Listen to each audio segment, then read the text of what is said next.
Thank you. Glad to be here. And Rob Hayes and I will be working together. Rob's going to spend some time a little bit later on his product, but also some different parts of the technology realm within this area we call webinars. And that word itself is becoming a problem. I hear people call all kinds of things webinars that aren't. So to kind of kick it off, let me talk a little bit about what I want to try and do today and how I'd like to work. To me, a boot camp, and I've done a couple different boot camps, and the idea is to try and mix up dealing with knowledge and dealing with how-tos.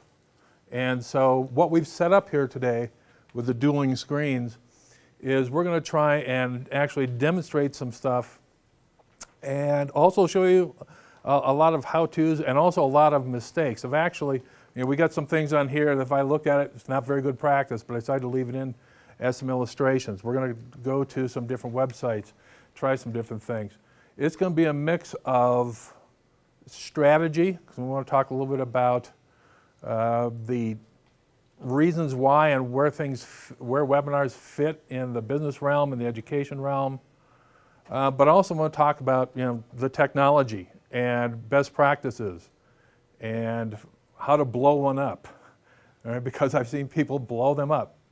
And I've done over 250 webinars in about the last 18 months and have seen just a lot of stuff. And a lot of what I've learned is by blowing it up myself a couple times and finally figuring out I need to ask somebody what the hell to do.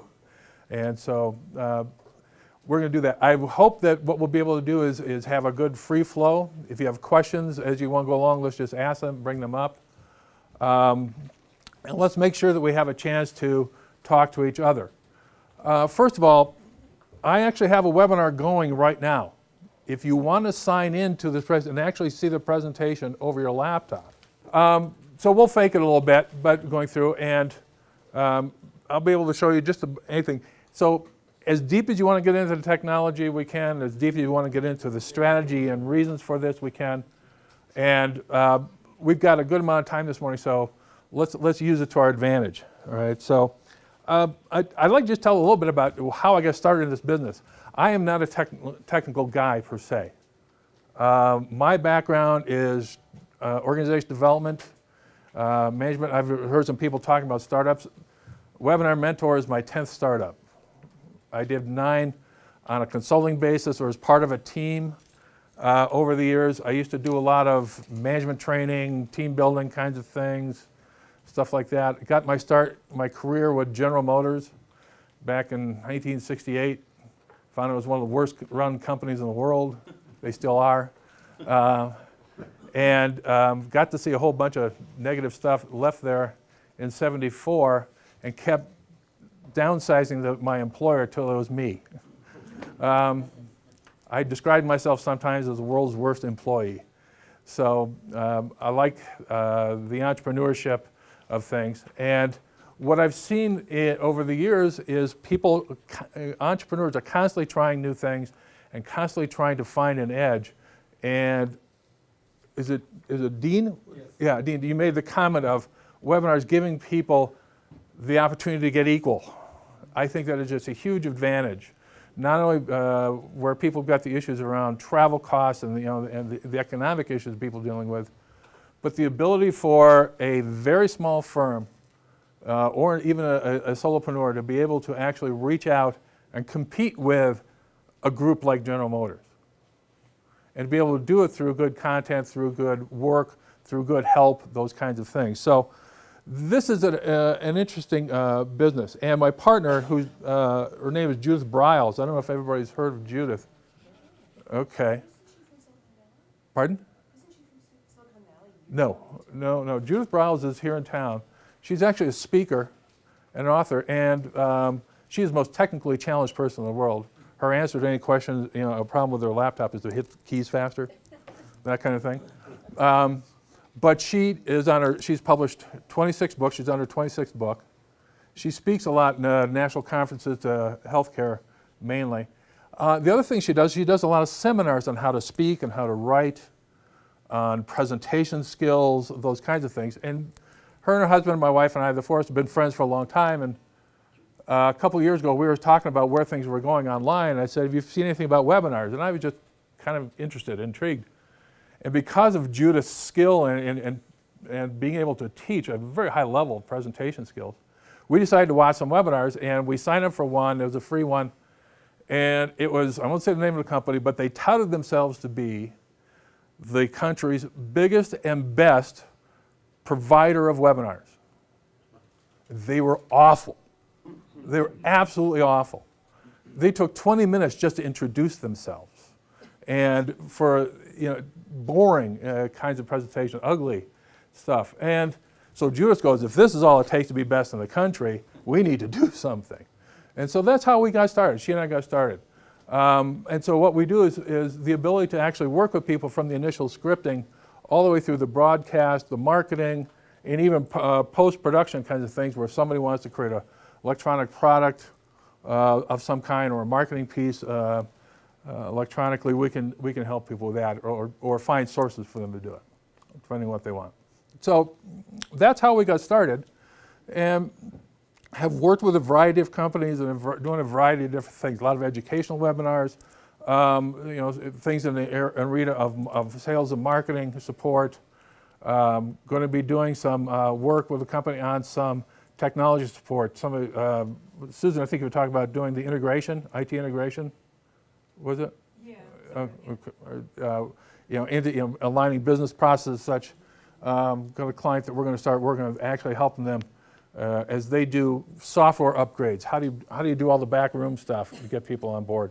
And want to use webinars to do that. So a lot of fun things you can do with this technology.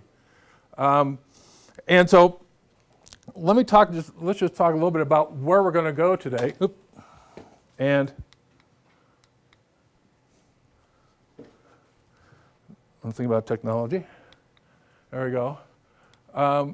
First of all, I'd like to start with just a basic question. And if signing up, we don't have the ability to do a webinar today, actually sign on, so we'll just talk about it. And I will say something. How many of you have experienced a bad webinar from an audio standpoint? Okay, yeah, everybody has. And the usual complaint is the platform doesn't work. 90% of the time, it's the presenter and their whole system, how they're set up, that's causing the problem. Now I had one, we did a webinar on Saturday using GoToWebinar, and I tend to use that. The center in which their bridge was being run from, they had a huge power outage. They knocked out 175 webinars all at once.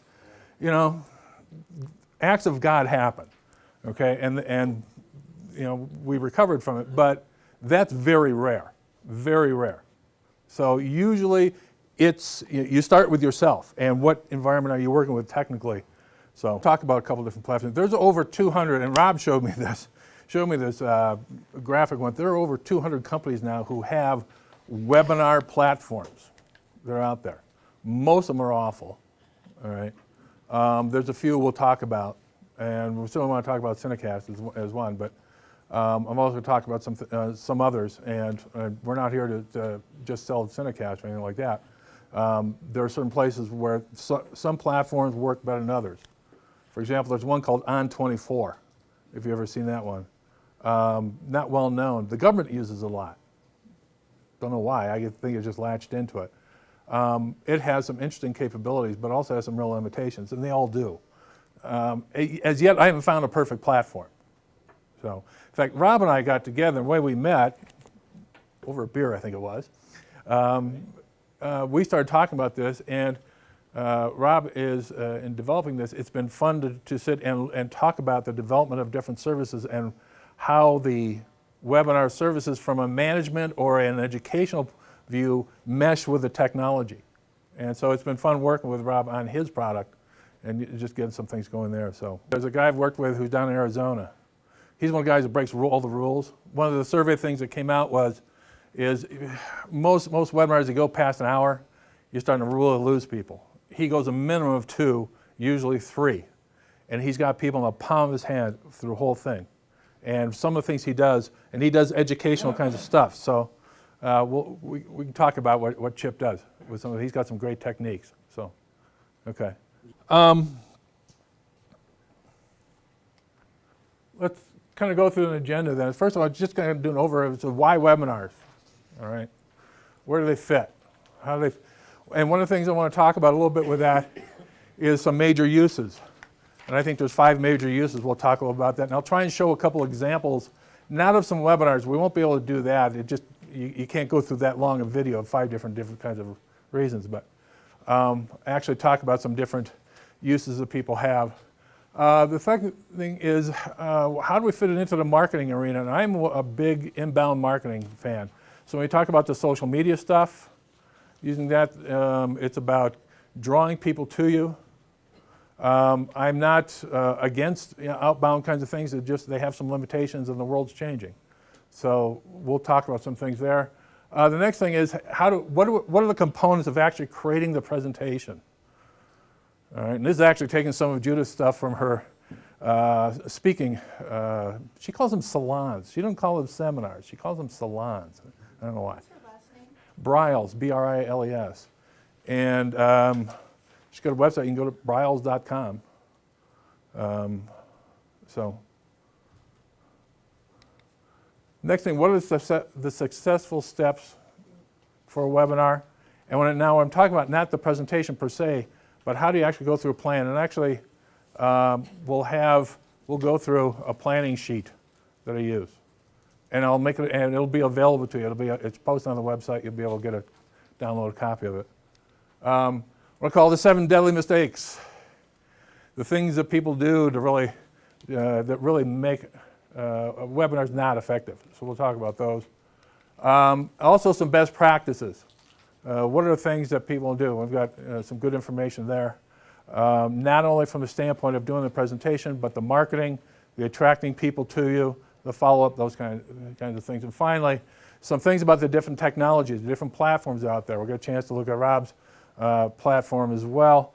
And also we can talk about some of the others. And I'll be honest, but all of them have their problems, and we'll talk about those. So, anyways. And I think the things that we've talked about, I'm going to fit all these in. So, again, as I said, as we go along, if you have questions, you want to talk about things, if you want to bring up an example, if you want to look at how something is done, you can do that. Or if you want to step back and take the 30-foot view and say, how do you fit this into a corporate strategy? We can do those kinds of things as well. I will tell you, I start from the standpoint of dealing with the idea of strategy. Is that a lot of people do webinars and don't know why they want to do them. They start from the standpoint of, this is a cool thing to do, all right? And, because there's a lot of them out there, everybody goes, yeah, you ought to be doing this, I ought to be doing Twitter a lot more than I am. I'm not. I should weigh 30 pounds less too, but I don't, there's a lot of reasons, and there's a lot of stuff out there. So we can sit back and look at the strategy, and I have a personal belief that if somebody doesn't have a strategy and can't figure out how you fit this into the strategy, you shouldn't do it. Don't waste your time, don't waste the money, don't do it. So we're going to talk a little bit about marketing strategy and those kinds of things as well. You just want 15 or 20 minutes, or if they got a couple questions, you're not going to get them as a client, but as a marketing tool, you could have 100 people out there talking about your business and how great you are. By every couple weeks, you get online, you do a 15-minute call-in, and there's no agenda. It's just you get on, people have signed up, and they call you, answer whatever question you want, and it can be a great marketing tool. And it's very cheap to do. And it's got a great impact. And you record them. You can post them on YouTube. I mean, you can do all kinds of stuff with it. So, yeah. So anyways, okay. Let's talk a little bit about just, I'm curious about, normally what I do is if everybody can get online, we can do an actual poll. So I'm curious, how many of you have never done a webinar? Raise your hands. Okay, about half, okay. I mean, as a webinar, actually be the presenter is what I'm talking about, okay. How about 1 to 5 you've done? Okay, 6 to 10. 1, let's say more 11 or more. I've got a couple people. Okay, we've got some experienced people. We've got some novices. Okay, great. One of the things, let's talk about for a second about what is a webinar. And I want to talk about a second for what it's not. First of all, it's an online presentation, and you can do it to groups. You can do it to individuals. It's almost like the GoToMeeting or an individual meeting. I will have meetings using my webinar technology with clients or with people who just bring them on. Last week we're on vacation. We're in Delaware, and Judith called. She was having trouble, and I couldn't understand what her problem was. So I basically set up a quick webinar, made her a presenter so she could show me what was on her computer screen. And we talked over the phone, and we're going, so we did it one-on-one. And so the question about can you do one-on-one sales? Absolutely. All right, because it was very easy. In fact, most of the platforms have what you might call a webinar now kind of function where, what I've got set up over here. Oh, Rob, have we got? You should just have to close that other PowerPoint file. Oh, would you mind? So we could show stuff. Last week and this morning, I actually set up, in case we were able to do a webinar, I went on, set up everything in the platform, go to webinar. But most of them have the ability to just start one right away. And so I got on with Judith and did that. And you can do that. And so if I had a sales presentation, I was going to meet one-on-one, and I'm going to go through a series of strengths and benefit kinds of discussion with an individual client. Sure, absolutely. Okay. Always firm belief you want to rehearse before you do it. But yeah, and you can do them very informally. I think it'll work great for that. You can talk to a group of people in a room. The question about how do you control the 100 people watching in a conference room, technically you can't. I've talked to WebEx. I've talked to the GoToWebinar technical people. I've talked to there's a group out there called Brainshark. Has anybody seen it? They've got a good platform. If you like the idea of uploading your PowerPoint presentation, you don't have any control over what you have. The only thing that will broadcast is what they have on their server. But it's a very solid platform. It's called Brainshark. It works real well. Anyways, you can basically, we've seen a lot of people start a two-tiered fee level. Since you can't totally control it, you sell by the connection. And if you think about it this way, most people, okay, if George and I are sitting in our cubicle and he comes over, pulls a chair next to him, we both watch our webinar on a computer, okay? He's seeing it for free and I'm paying for it, okay.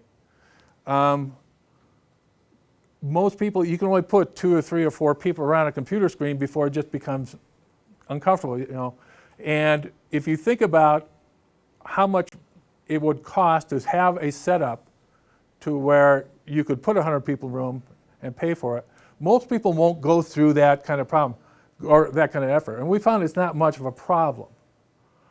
So for certain kinds of webinars, we've had people where their pricing is by connection. And you charge maybe $150 or $200 or whatever seems to make sense. And kind of a ratio of if you would charge, let's say $40 for an individual sign up, I might charge anywhere from 5 to 10 times that individual rate and use that. And I go out looking around and see what the competition is doing. So one of the things, because of the technical certification, the hospital arena right now is going through a lot of health and safety stuff because of HIPAA and things. And there's something out there called the Joint Committee. Right. And there's a number of companies out there who are selling webinars at an individual rate of about $160, $170 per person and $400 or $500 for a group rate. And they're getting it because the information is so technical and nobody else has it. All right.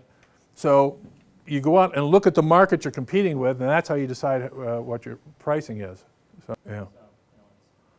The bigger issue you should be worried about is they're recording that and then making it available indefinitely for their employees. A lot of companies think when they pay for a piece of IP, essentially they paid you for it, so they now own it and they can broadcast it to their employees for the next 5 years if they want to. Well, we lock out the recording feature on the particular copy for.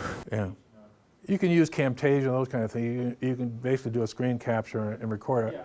Although I find the quality of that's pretty poor. And most people, after a while, they stop doing it. So I understand the concern. So far, the kinds of things people are doing, unless you have, if you have something that's highly, the information highly valuable, it's intellectual property, you consider that level, then you start going to some private networks and working over those and charging people for it. It's the only way to do it. I mean, most of the platforms that are out there, the GoToWebinars, WebEx, Brainshark, stuff like that, you're running over basically the internet or cable. And there's no way to safeguard those. So if you've got something that is, where the value of the content is millions of dollars, all right, you start looking at using different kinds of broadcast medium. A lot of webinars that people are using for educational purposes, they'll try and control who attends by arranging ahead of time. You've got to actually certify that you're coming on, and you get an agreement with your client and those kinds of things, and that you actually say to them, you say, we'll bill for if we find out. And believe me, the word gets out, because all of a sudden you'll find some clip sitting on YouTube that somebody decided to publish. Those kinds of things. It'll get out there. In fact, it's getting more and more difficult to charge for public webinars. And so people are using it more and more for lead generation and for thought leadership and those kinds of things. And it's getting harder. I mean, when we did our survey, another thing about pricing, we found that the price resistance on our attendees was at about what we call $1 a minute. So if you're doing a 1-hour webinar, you charge $50 to $60, and that held up real well. And right now, that's down in the $20 range. So it's dropped by 2/3. And there's so much free stuff out there that people they'll just go looking for it. There's an attitude right now that's changed, I think, from a year ago, from I'm looking for the best information, and it's changed to I'm looking for something that's good enough right now to get me through. And people are doing that because things change so fast that they're not worried about, do I have the most up-to-date, unless it's a very technical subject. There's so much out there that's for free. There's so much out there for free. Yeah. So, okay. You can be a soloist or a group presenter. You can have a panelist. We find you get more than 3 people on a panel, it starts getting real tough to control, and it also gets very confusing for your attendees about who's saying what. They can run anywhere from 15 minutes to a couple hours. As I said, the 60 minutes seems to be a typical time frame. The 60 minutes includes, say, a 10 minutes at the end for Q&A. But they can go for several hours. If you're going for several hours, you need to be a really good presenter. You need to work on your presentation skills. So, some are free, some have a fee. Topics are endless. It's amazing to go on there's some websites out there that just talk about, they just show webinars available. Ziff Davis, for example, has got links on all kinds of different webinars, the most esoteric subjects. And you can find all kinds of things out there. So the thing that I think is important to know is that if you put it on your screen, on your computer screen, you can send it out there. All right? And there's almost no limit to what you can broadcast. How well it broadcasts is another thing we'll talk about a little bit later, but there really is no limit. So the first question, okay, why do we want to do webinars? Where do they fit in? All right. And first of all, just a little bit as a start, people are blocking messages right now. The outbound stuff where you went and did radio ads and all those kinds of things, where you did TV, print, using telemarketing. The kinds of things that people are doing to block the message of where they're using DVRs. They're Sirius radio for no commercials. You've got call waiting or caller ID to identify who's the telemarketer who's calling you, or the political campaign that's asking for contributions, or whoever it is. All right, the blocking of Gmail with different mail accounts through filters and the things that are being done. And people just, if you're sending your stuff on a paper, it's being thrown in the trash. There's so many ways people are blocking you that the idea of going out and reaching out and saying, I want you to pay attention to me, people are so tired of the message. They're just pushing away left and right. Typical number for an email campaign if you're going out. Whether you're trying to attract somebody to a webinar or trying to get them to sign up for a newsletter for the first time or a seminar or whatever it is. Open rates for a first blast on an email are typically 15%. 1 out of 6, 1 out of 7. And so even on what people assume is the new technology, email, I have some clients who actually think email is a new technology. It's being blocked, and so the thing that people are starting to use more and more is the social media, trying to use things like blogs, trying to use the different newsletters, search engines. God, there's so much news, buzz about Bing right now and how good it is and things like that. People are using those a lot. Whether it's LinkedIn, any of the social media kinds of things, YouTube, et cetera, all this stuff, Facebook, all the stuff people are trying to change the way they are getting their word out, because people tend to go on the internet for one basic thing. They are of a problem or a lack of knowledge, and they're trying to solve that condition. It's the only reason people go on the internet, is that if they're looking for something. And therefore, if you're out there in some way with the idea of saying to them, I have some information, it's credible, I've got some experience, people will come to you, and that inbound concept is why webinars work. Is that you've already got people, in essence, they are already motivated to hear your message at some level. And if you take the typical buying cycle from the initial stages of passing interest in research all the way running down the funnel to the end of purchase, you can fit webinars and online presentations into parts of that funnel. Now they should change as you go along. We'll talk about that in a minute. But you can do that, and it works if you have credible information and you've started building your brand, your buzz, your image, etc. One of the mistakes people make with webinars is they think, I've got great content, I'm just going to go out and do an email blast and get 1,000 people to sign up for this thing, and I'll get everybody to know me. And if you don't do the warm-up, if you will, if you don't start sharing information with people through some of the social media and through things like newsletters or doing seminars, doing speeches, getting the word out and getting people used to the idea that your name or your company's name has some validity, it has some credibility. The first time you do an email blast out there to get people to sign up for a webinar, you get 4 people to sign up, if you're lucky. And I've had that happen with clients.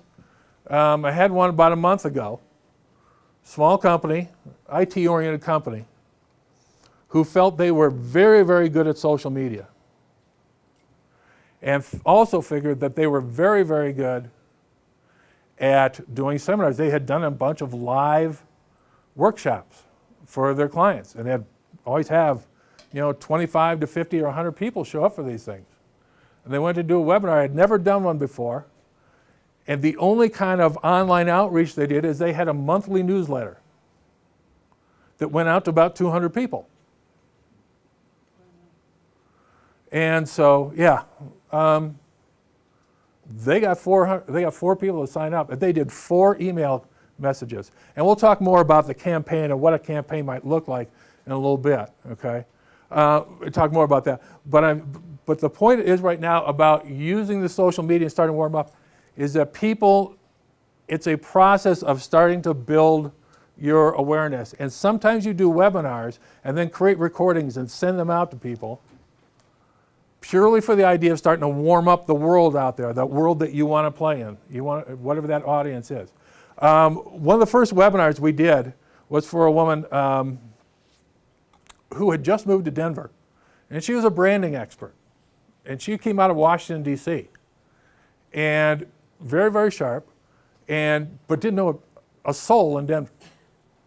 Her husband got transferred here. She decided to move with him. And so she wanted to do a webinar to get the word out. She started doing the social media stuff and other kinds of outreach to a number of people 2 months before the webinar started. So by the time we did our first email, and then she continued the social media stuff, she had 150 people show up for a webinar. She did a very good job. Didn't know a soul, and the people she reached out to were in the Denver market. So she did the work. And I guess that's the message. If you don't do the work, you're not going to get the result. So, yeah, the question, Kate had the question of the process that my client went through to actually warm up her world, that she was her audience that she was reaching to. She started with sending out just letters and emails to friends she had, first of all, because she knew a lot of people in the marketing realm, just not in Denver. But said, if you know anybody in Denver, would you please let them know I'm here? And would you mind sending this message out? She started going on some of the different sites, the LinkedIns, the Facebooks, stuff. As people posted questions or posted things, she started commenting on them. She would answer questions, the discussion questions that people put up. And she started doing that. And she had good, credible answers. And so she did those kinds of things. She did some Twitter stuff as people started connecting with her a little bit on her LinkedIn account, and she used LinkedIn mainly. She actually had people starting to respond a little bit to her. And so she would Twitter with those people was another thing she did. She had started a Facebook presence and using that. So how much time she used to do this? Yeah, 10 or 15 minutes a day. And that's probably a lot. I mean, there's a lot of people, 15 or 20 minutes a week even. If it's focused, it can oftentimes be enough. She actually reached out to, there was a couple associations in Denver she actually did some speeches to.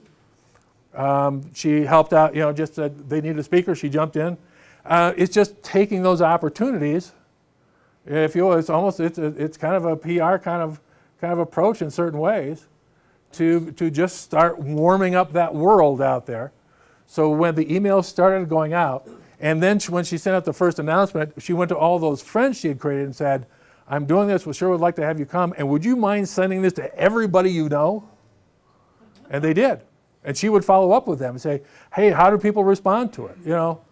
She did the work. Now, I will grant you she was very intentional, and it's a very tough situation. Moved to a town, you don't know anybody, and trying to re-energize, and did it over a few months, and spent every day doing it. But it's very possible. Very possible. So, okay. The point of all this is people to listen to your message, you're trying to build trust with them. One of the key things, this is marketing 101, if you don't have trust, if people don't believe you, they're not going to act. And you build that trust through a number of different ways that we'll talk about. But if you want people to act, they first have to trust. And I think that's one of the advantages of social media stuff. If you do it well, people will get to understand that you're a credible person, that you're not some kind of deviant out there who's trying to do something. So, anyways, okay, let's talk about for a second a couple things about what are the purposes you can get to with webinars. The first one is what we call raising your image as a thought leader, and this is one of the things earlier on. I mean, you see, why do people put out white papers like crazy? I remember reading this headline in an article once. It says, if your online marketing strategy is to decide what's your next white paper, you're in trouble. All right? The white papers are great, but people are looking for a lot of different kinds of information and would like to respond. A webinar gives you a chance to, if you're doing it like we were just doing the last couple of minutes, to just interact and have some questions answered. You can do that on a webinar, which is very, very nice to be able to do. So I want to just show you for a second, okay, when we start talking about a thought leader kind of webinar, I went out yesterday and just went onto a couple of sites and picked up some of the registration pages for a couple different kinds of webinars to kind of give you an illustration of what some of the different purposes might look like. Is that you're sharing information. You're trying to not sell yourself. You're just trying to put information out there about what you know and help people begin to understand something. If you think about the buying process, the early stages, the first steps are, have you answered the basic research questions you have? People go out looking for general information. They're either trying to focus what questions they should be asking. So people do things like surveys. They do best practices kinds of discussions on a general standpoint. You put these kind of things out there, and if you look at this, the company who's sponsoring this, all right, they're the one who's actually put the money together and the time together to do this. It's called CoreTrace. But if you look down here at the speakers, Aaron Goldberg of Ziff Davis, not a member of CoreTrace. And then there's a company called DaVinci Research, which, by the way, does a lot of good articles and research on online messaging. They're a good company. They're a research company. And so they're doing this webinar on a survey of IT professionals about this. It's that kind of, there's no selling that's going to go on with this. They're not going to try and go out and say, buy CoreTrace products or buy their services. They're simply starting with the idea of sharing some information that's general enough, that's got a large appeal, and putting it out there and bringing people towards them. Does that make sense? The idea of thought leadership, all right, is one of the first purposes. And it's typically where people, if they're starting those campaigns, or if you're trying to start, if you're a new company going out there, this is where you start. You're just trying to build an image of being, I heard somebody wanted to be the go-to person. Was it, who was it? Oh, here we go. It was Richard, it was you? Yeah. Okay. Part of becoming that go-to person is people get to read information that you have. It's not about you, it's not about your services, it's not about your pricing, it's not even about your experience. It's simply about the field that you're working in. Okay? And so thought leadership is a real critical thing for people to use. And a lot of people skip this step. And I'm always surprised by it. If you look at the couple different things that people will learn, and this is one of the things in a thought leadership email going out or a registration page, is to say, what will you learn? Because people are trying to start to answer questions. So the words like learning, learning objectives, we will be teaching, or those kinds of things, that kind of wording. All right. What are other professionals doing to prevent external computer attacks? All right. Again, you're not selling yourself. What are other people saying? Strengths and limitations of current solutions are perceived by your peers. Not what do I think are the strengths and weaknesses. What do your peers think? You see the tone of what this looks like. This is pretty well written because they're starting from a standpoint. I've never heard of CoreTrace. Anybody heard of CoreTrace? You know what they are? What do they do? Fortran? No, CoreTrace, the sponsor of this. I just never heard, but I would read this thing and think, I'm going to get a chance to learn and get the chance to expand my general knowledge and understanding of something. I would find this attractive, and I haven't got a clue who they are. So, very interesting. Hints and tips to consider when considering blacklisting versus whitelisting and different kinds of anti-malware solutions. And it's a kind of a technical, dry product. And as I go through it, they've helped us. There's some, the fact that they're not doing the presentation themselves, they've brought in an outside expert, which is a good way to do for thought leadership. Now that may seem odd, but one of the ways you build your own credibility is that you're now connected with some top people. And that really works. So Any questions about that one? The first one, thought leadership. This is what one might look like. All right. Mark, Yeah, I'm sorry. the very last item, there's a special offer. All I need is to receive a complimentary copy. Oh, yes. A little bonus, A little bonus, yes. not bad. Yes, yes. In fact, on any email campaigns, if you're trying to attract people to a webinar, you want to give them something. And so this 30-minute console we're throwing out there, I would love to have a chance to talk to people. Why not? Why wouldn't I? Okay. At the same time, also, there's a checklist we're going to go through. People will be able to download that. There's nothing magical. What I've had, it's a chance for me to just put it out there. Here's what we know. Here's things to pay attention to. All right. There's nothing that's proprietary on the thing. So it works. It warms people up. So there's some great articles out there where if you free versus paid. If you Google or Bing that kind of thing, you find some interesting perspectives, discussion of that. Free has become the new currency. There's one an article with that not exact title, but close. So let me just say a couple quick things about rehearsals. Number one, you got to do them.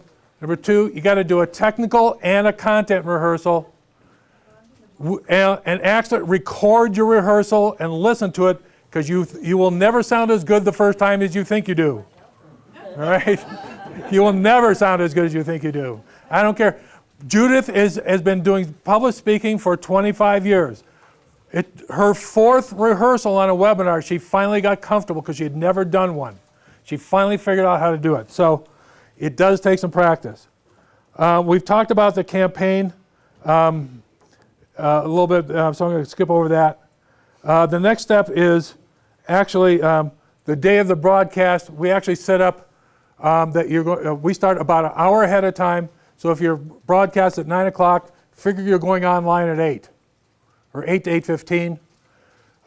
You do the broadcast, and then you figure you're going to be online about a half hour to an hour afterwards, because you're going to be downloading a recording. You're going to be maybe there'll be some people have a chance to email you back in. You may want to stay in touch with them. You can leave the thing open for questions. So if you got a 1 hour webinar, it's not unusual for people to be on for 3 hours.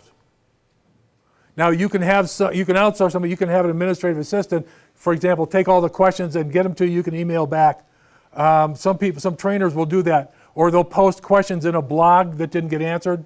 I mean, there's a lot of ways of doing that kind of thing. So, and then the last step is the post-event distribution. You're going to, number one, you send out a thank you within 24 hours. You send out a sorry we missed you within 24 hours. Because only half people sign up, you send them a note saying, sorry you're there. And you make them the same offer that you gave to the ones who attended. Okay? You also have some kind of survey to people. What'd you like? What didn't you like? Those kinds of things. And you also then look at what are the things you want to do to distribute. You can take this recording, you can take the recording, it's a WMV file typically. You can put that on a website. You can turn it into Flash. You can cut it up into segments, put it on YouTube. You have to meet their 10-minute maximum. You can actually create iPods. You can rip the audio out and just share the audio with people. There are a number of things you do. I'm talking about my branding friend again. She did a very creative thing. She was going to a conference. And this is 6 months after she did the webinar. I still have the recording. She comes to me and says, I want to distribute this at this conference. Can you put it on a DVD for me?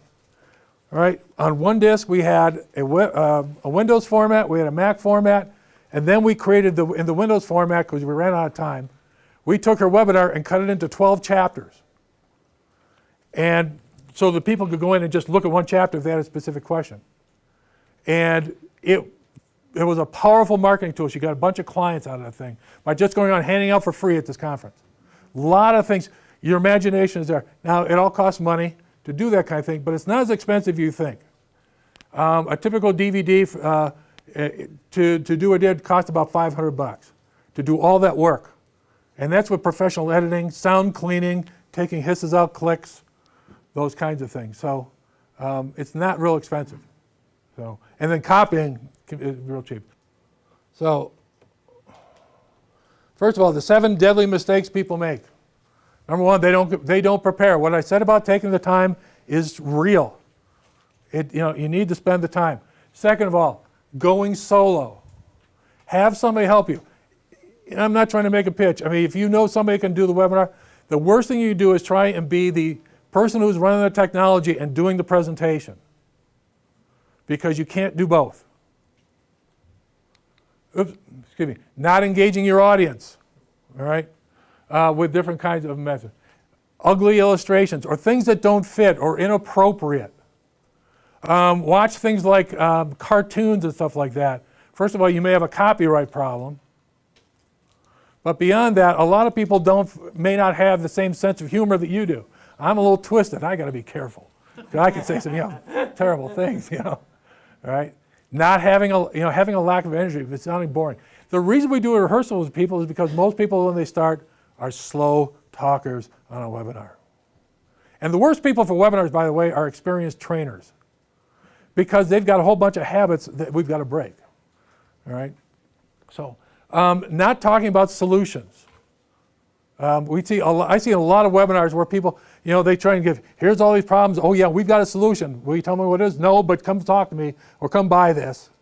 You shut people down.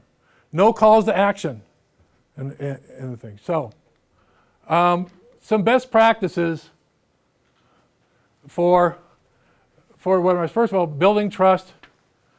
Having some on-demand access, in terms of the reasons, reducing costs of presentations, and increasing your training effectiveness of lead generation are some good reasons to do this. Notice I didn't put selling up there. I've been honest, I am not a big fan of using webinars for sales, as I described it. Because most people are they're wanting a much more personal contact.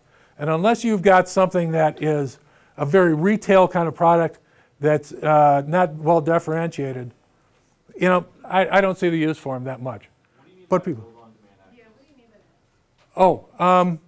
that? That you want to have something that you can put on a website that people later on can go get. They can download something. They can get the recording. You put it on your website. You can put it on discs, that kind of thing. That's what I mean. For those who subscribe. For those who subscribe, yeah, good point. Yeah. Well, not necessarily. Not necessarily. I may want to. The best practices webinar we did on the survey is open to anybody. I don't ask them to subscribe. I don't try and get their email, nothing. If you charge, do you want to do that too? Oh, yes. Then I do. But, If you charge for the webinar, you want to make it available to the general? oh, excuse me. Oh, no. No, if you're charging for it, you may post it up there with a registration and a password, and you leave it up for a couple weeks, and then you take it down. So the people who subscribe can get to it. Unless you have a very secure system and you change passwords. Because one thing about paid webinars after a while is all their friends say, here's my password. So, okay. Promotional methods, best practices. Email campaigns. We found out in our survey that the highest positive response to signing up for a webinar is still through email. Okay?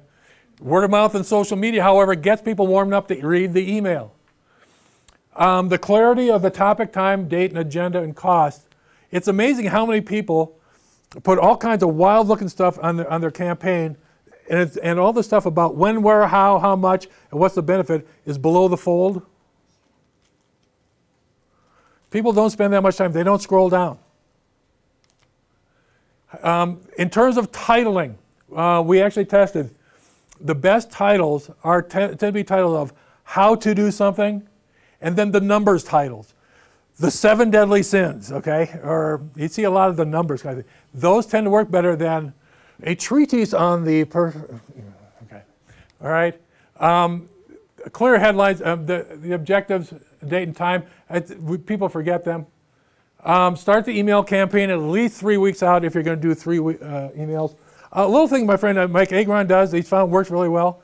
First email that goes out is an HTML, typical, I think, nice graphics, all that. Second one is always a text, is only in text, no HTML. Because number one, there's a lot of people who spam filters get in the way. And the other thing he finds is that people say, we'll read that the second time because they're curious. So it actually works. Best practices for the content in the presentation.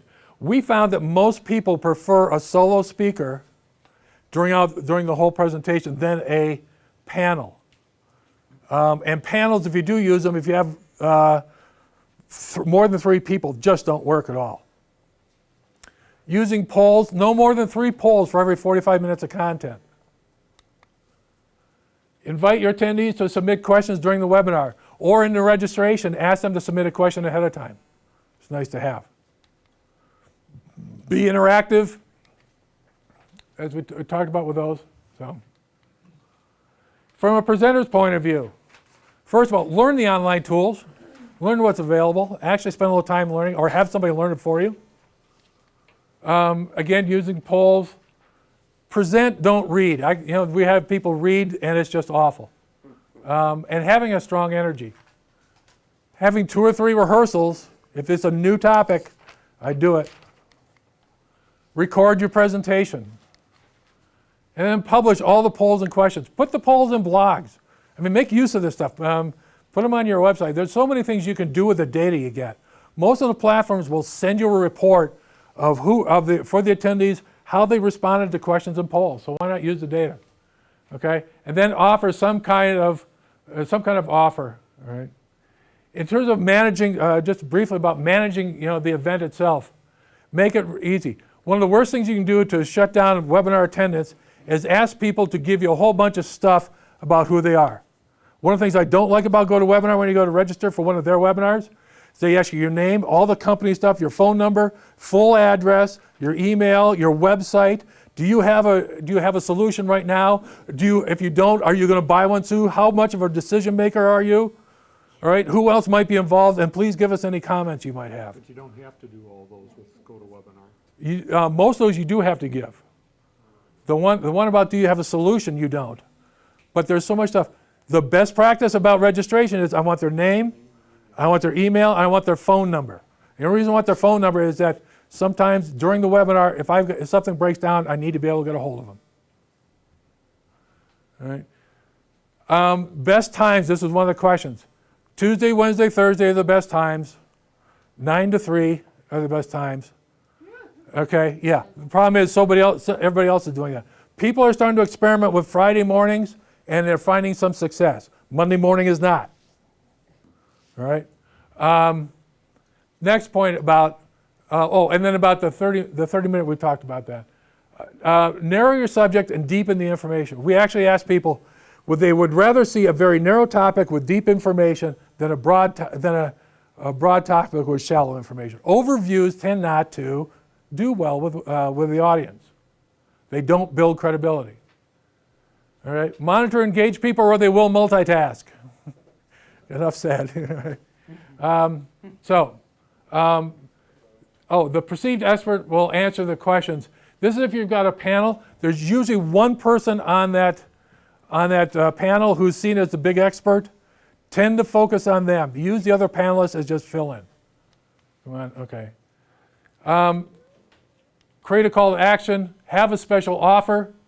Offer a recording for a limited time. Sell it after it expires. Somebody asked the question about, if it's a paid one. The other thing about paid, what do you do with the people who signed up but don't make it? All right. I've seen people do more and more. They're selling a webinar for X number of dollars, and then they're going to sell the recording afterwards. Well, do you price it higher or lower?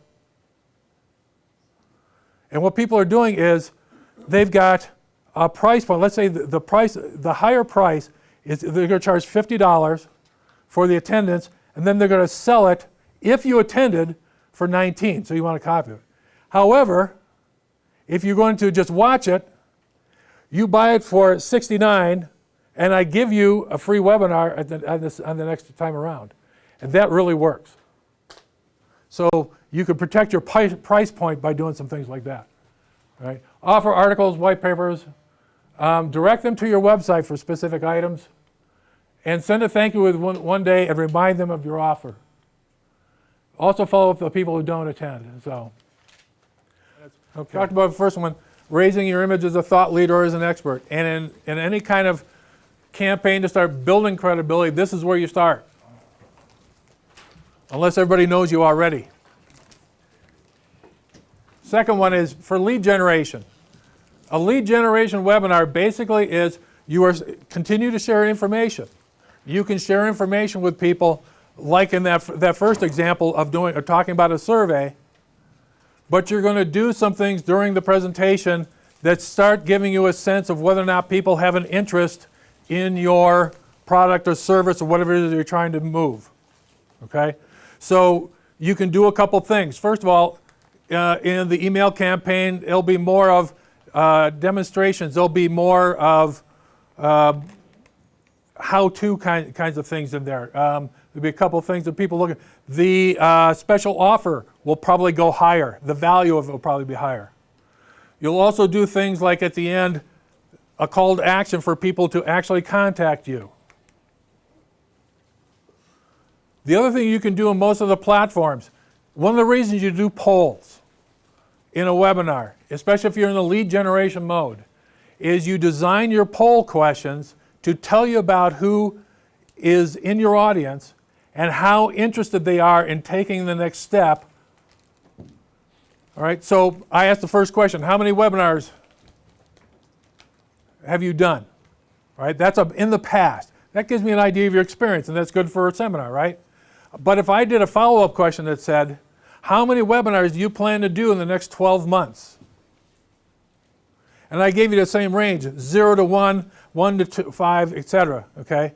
I get a report back, and I'm doing this online, I get a report back from GoToWebinar that by person says, here was your response to that question. So Brian puts in, I'm going to do 40. You know, and I get the report back. I'm calling Brian right away. Okay? So I start getting some information about how fast people are willing to go. The other thing I learned is I look at the percentages. If everybody says 0, and one of my choices in there is I'm thinking about it but haven't decided. If everybody marks that, as opposed to I'm going to do 40, those two answers give me different strategies of how to respond to my audience, either as an individual or as a group. So what I get there is a chance to actually focus on individuals and individualize my response to people. Does that make sense? Yeah. Okay. Third thing, demonstrating or teaching, pretty obvious. I'm going to do a presentation that shows here's how, and the presentation is very similar to a seminar. I start with an agenda, I've got an outline. Hopefully I've done some sensing of what my audience wants in terms of what they want to learn. Typically I start these kinds of webinars. You've got a little place on a webinar where you can type in a question and stuff like that. I ask people to just type in the biggest thing you want answered, and I get a list of that. Okay. Now here I had to write down a yellow pad, but that's okay. Some of the technologies, if you're working with technology that actually has an interactive page, you can actually build a web page or a page and have everybody fill it in, and it gets sent to a little database and then creates a list for you, and you can actually pull that list up in a couple seconds, which is kind of interesting technology. It's a little complex to set up, but it's very doable, and it's really interesting. Adobe Connect, their webinar platform, which is very, very robust. It's also expensive to use, but it works very well. One of the techniques they give is they've actually got a window over on the side that as people are typing in questions and comments, they actually show up on the screen and they filter through. There's a pro and a con to that. The good thing is you actually can share all those comments with your entire audience. But if you've got an audience of 200 and they come flying in, that screen is moving so fast you can't even read it. It's almost, yeah, it's almost like Twitter on steroids. So.